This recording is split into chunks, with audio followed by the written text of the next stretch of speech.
One of our main goals for this project was to get more native plants for the butterfly garden to fill up the space where there were invasive species that we removed or just empty spaces around the park. We reached out to local nurseries and botanical gardens and ended up getting 58 donations total from 2 separate donors. Our first was 25 full-grown plants from All Native Garden Center, and the second was from the Cocoloba chapter of the Florida Native Plant Society, who donated the last 33 full-grown plants. This chapter actually helped to create and open the butterfly garden. The woman who we spoke with to get the donations, Marlene, was very knowledgeable about native plants and the butterfly garden. We gave both donors a thank you note for assisting us with the donations and for the knowledge about the plants, and Marlene gave us more resources for how to create a butterfly garden, as well as letting us know that she was super grateful for all the work that we did.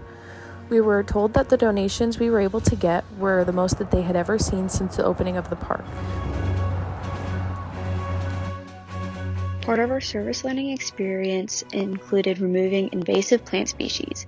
Invasive plant species provide competition for resources with the native plant populations and make it more difficult for the native plants to thrive. The 4 main species we ran into while we were volunteering included the balsam apple, air potatoes, climbing cassia, and Caesar weed. The balsam apples and the air potatoes are vines that spread rapidly. The climbing cassia is more tree-like and produces yellow flowers. Jemma ripped out an entire climbing cassia tree during one of our volunteer sessions. The Caesar weed is a small plant that produces seed pods that stick to fur and clothing.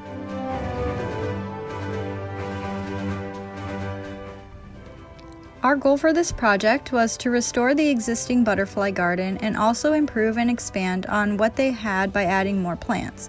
We also wanted to take this opportunity to educate the park guests about why native plants and pollinators are so important to our ecosystem.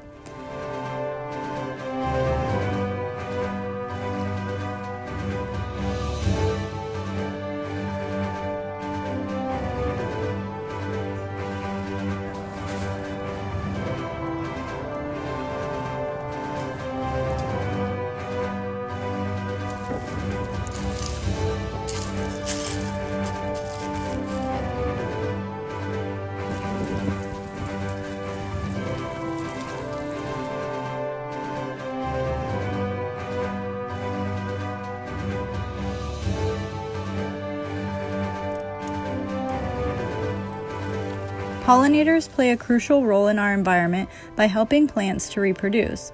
Without them, we wouldn't have such a successful agricultural production. Pollinators are basically anything that can carry pollen from plant to plant, for example, butterflies, bees, or even birds and bats. Here in Florida, our honeybee population has dropped from 6 million colonies in 1947 to 2.5 million today. Globally, pollinator populations are in decline.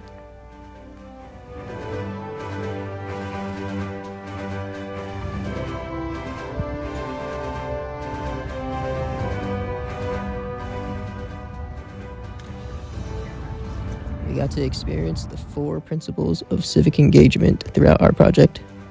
We experienced giving from the plant donors who donated plants to us. We experienced serving by going and volunteering at the park. We experienced leading by going to Eagle X and presenting our project. And we experienced associating because of the connections that we made at the park and at Eagle X. As a group, we set out to do 3 things: restore, improve, and educate. But we did more than that. We learned how to be a good team and how to lead with our strengths. We became more educated on pollinators and what plants are needed in our local area. And we learned about what kind of people we want to be in the future.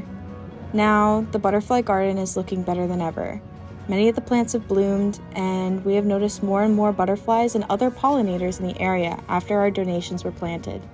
Moving forward, we are going to continue to work with Manatee Park, both over the summer with our educational craft and also in the future.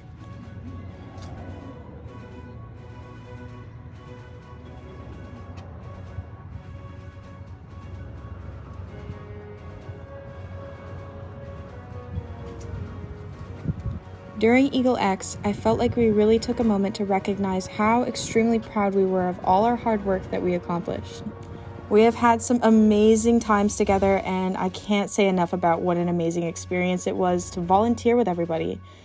Not only were we a team, we also became friends in the process, and I wouldn't change that for the world. Thank you, Alter Eco.